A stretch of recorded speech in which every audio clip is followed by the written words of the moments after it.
નમસ્તે. સુમિતા કિચન કોર્નરમાં તમારું સ્વાગત છે. આજે આપણે બનાવીશું એકદમ ક્રિસ્પી ફરાળી ભજીયા. આપણે ફરાળી ક્રિસ્પી ભજીયા સાથે બે ચટણી પણ બનાવીશું. એક બનાવીશું આપણે રાજકોટની ફેમસ ગ્રીન ચટણી અને એક બનાવીશું દહીંની ચટણી. તો એકદમ ઝટપટ બની જાય તેવા ક્રિસ્પી ફરાળી ભજીયા બનાવવા માટે ચાલો મારા કિચનમાં. તો આપણે ફરાળી ભજીયા બનાવવા માટે 4 મીડિયમ સાઇઝના બટેટા લીધા છે. તેને આપણે છાલ ઉતારી લેશું.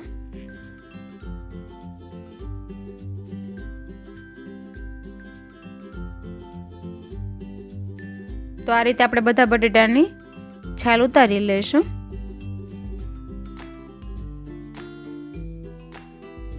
હવે આ બટેટાને આપણે એકદમ સારી રીતે ધોઈ લેવાના છે. ત્યારબાદ તેનું આપણે છીણ બનાવવાનું છે. તો તેના માટે મેં અહીંયા ખમણી લીધી છે. તેમાં આપણે બટેટાને ખમણી લેશું.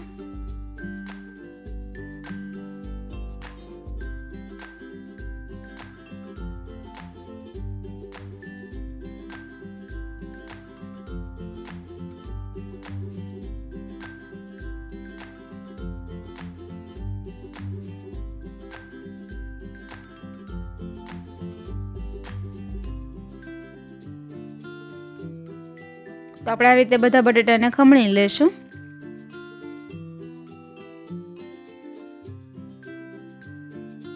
બટેટા ખમણી ગયા છે તેને આપણે બાઉલમાં કાઢી લેશું. બટેટાનું છીણ જાજી વાર રહે તો તે કાળું થઈ જાય, તો તેમાં આપણે ઝડપથી મસાલા કરી લેશું. તો આ બટેટાના છીણમાં આપણે 4 થી 5 ઝીણા કટ કરેલા લીલા મરચાં એડ કરશું. થોડા લીલા ધાણા એડ કરશું. 2 થી 3 ચમચી સિંગદાણાનો ભૂકો એડ કરશું. 1.5 ચમચી તલ એડ કરશું. 1.5 ચમચી ખાંડ એડ કરશું.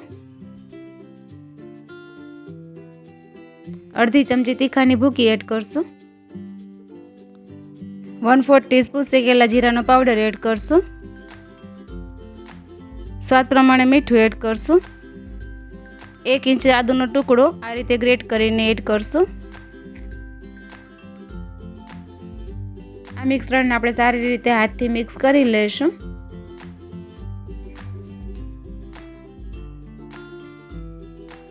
આપણે ભજીયાનો બેટર આ બટેટાનો મોઈશ્ચર થાય તેમાં જ બનાવવાનું છે.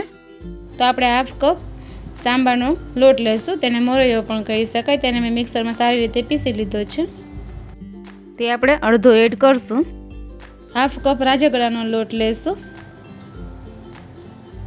તેમાંથી અડધો આપણે બેટરમાં એડ કરશું. એકદમ સારી રીતે મિક્સ કરીને આપણે ભજીયા પાડવામાં ઇઝી પડે તે રીતે આપણે બેટર બનાવી લેશું.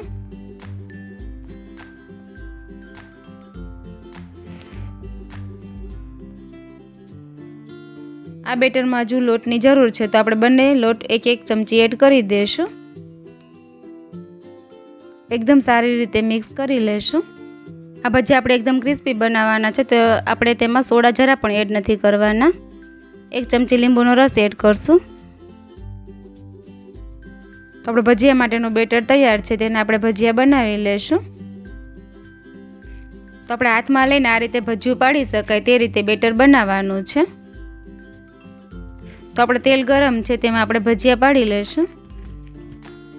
તેલ એકદમ સારું ગરમ થઈ જાય ત્યારબાદ આપણે ગેસની ફ્લેમ મીડિયમ ટુ સ્લો કરી લેવાની છે. આ ભજીયા આપણે એકદમ સરસ ક્રિસ્પી બનાવવાના છે, તો આપણે મીડિયમ ટુ સ્લો જ ફ્લેમ રાખવાની છે.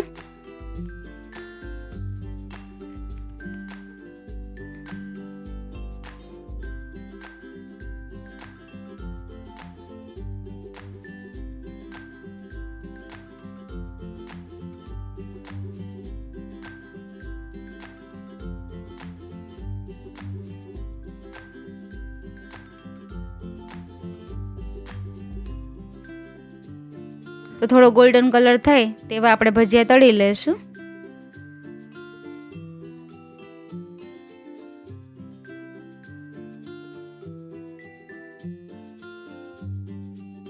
તો આપણે એકદમ સરસ ક્રિસ્પી ભજીયા તૈયાર છે. તેને આપણે પ્લેટમાં કાઢી લેશું.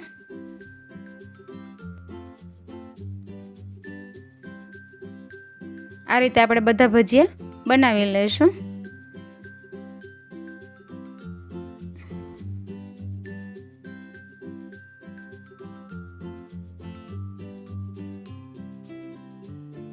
પહેલાં તો આપણા સુપર ટેસ્ટી અને ક્રિસ્પી ભજીયા તૈયાર છે. તો આપણા ભજીયા અંદરથી પણ એકદમ સરસ ચડી ગયા છે, એકદમ ક્રિસ્પી બન્યા છે, તમે જોઈ શકો છો. તો આપણે ભજીયા સાથે ખાવા ગ્રીન ચટણી બનાવીશું. આ ચટણી રાજકોટની ફેમસ ચટણી તરીકે પ્રખ્યાત છે. તો તે બનાવવા માટે આપણે ગ્રીન મરચાં લીધા છે, લીંબુનો રસ લીધો છે, મીઠું લીધું છે, શિંગદાણા લીધા છે અને નાની ચમચી હળદર લીધી છે કલર માટે. તો મિક્સર જારમાં આપણે કટ કરેલા લીલા મરચાં એડ કરશું. 2 થી 3 ચમચી શિંગદાણા એડ કરશું. 1 થી 1.5 લીંબુનો રસ એડ કરશું. સ્વાદ પ્રમાણે મીઠું એડ કરશું. એકદમ આ ચટણીમાં કલર સારો આવે તે માટે આપણે ચપટી હળદર એડ કરશું. 1 થી 1.5 ચમચી પાણી નાખીને આપણે ચટણી પીસી લેશું. તો આપણી ચટણી તૈયાર છે, તેને આપણે બાઉલમાં કાઢી લેશું. આ ચટણી તમે એકવાર જરૂર ટ્રાય કરજો, ખૂબ જ ટેસ્ટી બને છે.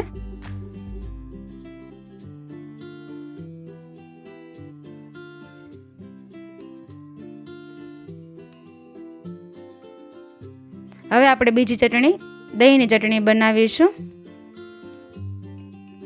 તો દહીંની ચટણી બનાવવા માટે આપણે અહીંયા મોળું દહીં લીધું છે.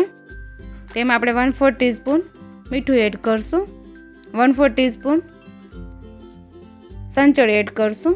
1/4 ટીસ્પૂન શેકેલા જીરાનો પાવડર એડ કરશું. 1 ચમચી જેટલા લીલા ધાણા એડ કરશું. 1 ચમચી દળેલી ખાંડ એડ કરશું.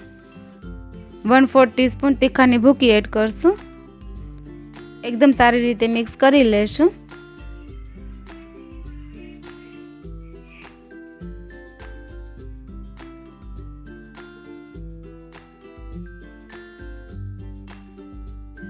તો આપણે ભજીયા સાથે એન્જોય કરવા દહીંની ચટણી તૈયાર છે. તો આપણે એકદમ સુપર ટેસ્ટી ચટણીઓ સાથે ક્રિસ્પી ફરાળી ભજીયા તૈયાર છે. જો તમને આ ફરાળી ભજીયાની રેસીપી ગમી હોય તો તમે પણ જરૂરથી ટ્રાય કરજો અને તમારા અનુભવ મને કોમેન્ટ બોક્સમાં જરૂરથી શેર કરજો. અને આવી જ નવી રેસીપી માટે મારી ચેનલને લાઇક, શેર અને સબસ્ક્રાઈબ જરૂરથી કરી દેજો.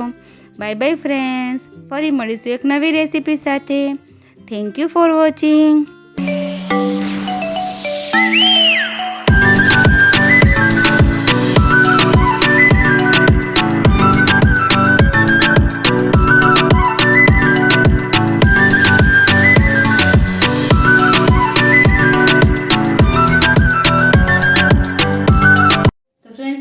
રેસીપીઓ પસંદ આવતી હોય તો મારી ચેનલને લાઇક, શેર અને સબસ્ક્રાઇબ જરૂરથી કરી દેજો અને બાજુમાં બેલ આઇકનને પ્રેસ કરજો જેથી મારા આવતા વિડીયોની નોટિફિકેશન તમને મળતી રહે.